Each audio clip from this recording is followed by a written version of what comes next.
Musbury Tor. Right, that's a hill to be climbed. Musbury Tor. Thinking, I think that We could do a walk from here sometime. could we? Well, do it with the museum, this track. Maybe come out and see if we can find a way up onto Musbury Tor. And Trying now to you- do some of this historical thing along here. I think your It's voice really is still a bit yeah, croaky. He's been doing a lot of talking, so he needs to give his voice a rest.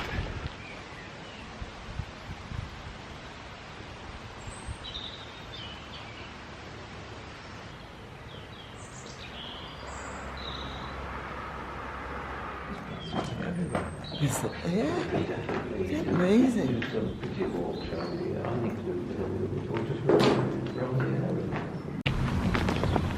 Who just thought? I've never thought it. You just think it's old houses that way, new houses and so on. You drive down and then have hills outside. But the whole place itself is really Yeah. And this is Helmshore, isn't it? We've come out for a day out, Yeah. a social day out, to visit Helmshore Museum and Textile, which we have been to before. But look what we've discovered. Somewhere completely different. Yeah. All these little tracks. Yeah, because the whole area Yeah. which you get away from the hills is built up. You can actually see through the trees and the eaves of different houses. But I never expected this little green corridor. No longer there.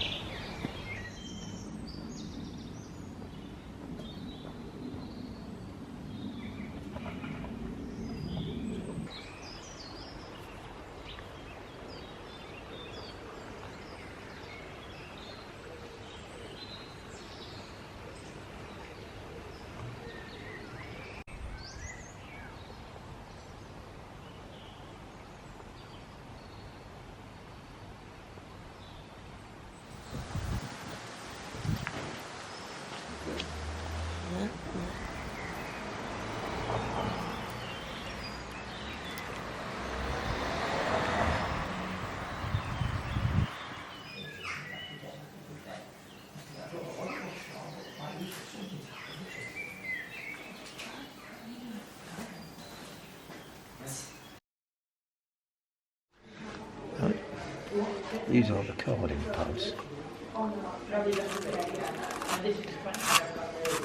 And it starts putting them out into one direction. And this is what I was talking about on that walk. Right. Have a go. That was on the Helmshore. Have a go. The house would spin cotton. Oh yes. That's the origin of the word spinster. Is it?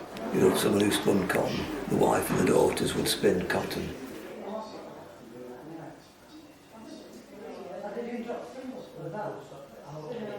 There's the the woman and her daughters spinning the cotton.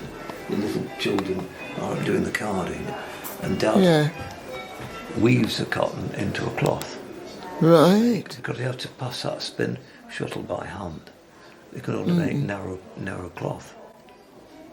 Right. But these little weavers' cottages, you see where we live in all over Lancashire and Yorkshire, they house things like this, like we saw in near Slough, near Marston, that little museum up there. Yeah. You know, they were working. We saw the machines there where they were working by hand, and then the inventors came along and started finding better ways of making it to spin faster. If you're doing this one, when you're on that machine, you have to push it through by hand, and you're doing this all day, pushing it through. It looks good. Doing that, a very slow process, and he improved upon that by using this. By just tie something to it and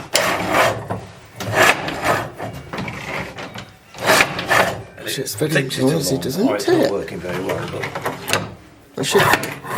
that's the way it works. John Kay. But it's still just the old-fashioned hand loom. Yeah. And this is what it is. That was in Bury. John Kay of Bury. Yeah. So it's not moved on at all from the hand loom weaving. The hand loom weavers found that having to wait because they could suddenly weave a bit faster. Yes. But the women doing the spinning wheels couldn't spin any more than they were doing one at a time, until the spinning jenny. Spinning jenny. Remember the spinners in the 1750 cottage? These spinners could only make one strand of yarn at a time. Invented by James Hargreaves. So you turn that one wheel, but look how many spindles it's doing. Oh, I see, yeah, this is what you were saying. You go back in the other room and you see the woman at the spindle. Yes. Spinning one of these. Right, so it's increased. And suddenly, the hand-loom weavers, they hadn't enough material to weave with some of the time, because they had speeded up because of the flying shuttle. So they could weave faster, produce material faster. But the raw material they worked from, the cotton, yes, not being done anymore. But once this was done, they can have 1, 2, 3, 4, 5, 6, 7, 8, 16. So you're producing 16 more lots of it by just turning that wheel. There was Samuel Crompton, who invented a new spinning machine which combined part of the spinning jenny with part of the water frame. So he produced the water frame. Yeah, invented it, yeah. And then there seems to be Richard Roberts, Crompton's spinning mule. Could be worked by women and men. Arkwright was the first one who found of mechanising the process. That's it. He didn't need to do it. So it actually made production faster and cheaper. So there were inventors. Yeah. 1769, Richard Arkwright took out a patent on his new 4-spindle spinning machine. Soon he developed it into huge 96 spindle machines. But mainly people who knew how to make money out of inventing. That is Samuel Crompton, I think, invented the spinning mule, the first of the things, but he died penniless because he couldn't afford to take out a patent. And other people were stealing his ideas and they were making the money. Who was it that was stealing his ideas? Other people who wanted to use his ideas. There was somebody did, didn't they? they? Know how to make it. You don't patent something, anyone can use that idea. A little faster than the pair behind it. Look how it draws the fibre. The work must never stop. Not if the mill owner is to see a healthy return on his capital. Mills are turning a handsome profit, but not for the likes of these folk. When spinning machines think for themselves, those that mind them command naught but a meagre wage.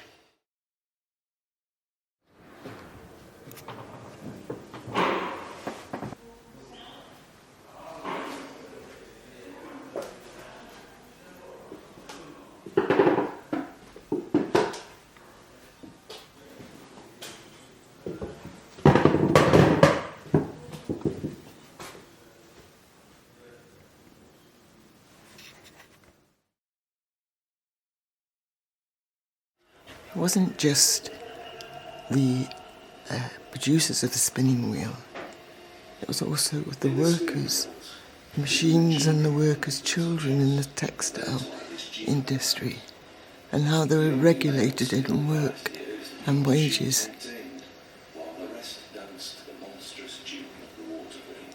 For sale, 260 children with rooms and every convenience for carrying out the cotton. But prior to that, it was cotton and slavery.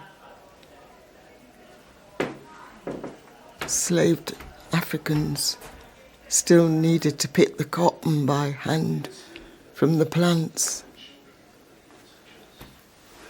Very tragic, reading some of this, to me it is anyway. Yeah. When I was a kid, you used to see older women, most older women in Oldham, out in town would be wearing shawls like that. Crikey. They were the ones who'd grown up with it and they were still having them instead of modern clothing. No, so Egyptian cotton. Do you remember when we were going to the plunge? And I said to Tentacroft where they only... Oh, right. Yeah. Tentaframe. You only get out on the fields to dry after you've been through the fulling mill. Yeah, it says here, look, Tentaframe. So, yeah. So when you see a tenter field or a tenter croft, there'll be whole loads of these spread out in the field, drying the cloth that's been through the fulling mill. Crikey. Teasels are a plant. We see them growing here. Yes. And they're used, packed like this, to bring out, clean out the cloth or whatever it is, teasing it out. Do you remember you had a teaser on one of the walks? You'd picked it up and you stuck it on you. You said you used to do it as a kid. All those little things. No, that wasn't teasels. Those were just sticky bars. Fabrics. And you actually feel the different fabrics. Each of these has something you can feel. This is cotton. Yeah, it is. This is silk. Yeah, it is. That's polyester, modern stuff. That's linen. It's loads, isn't it?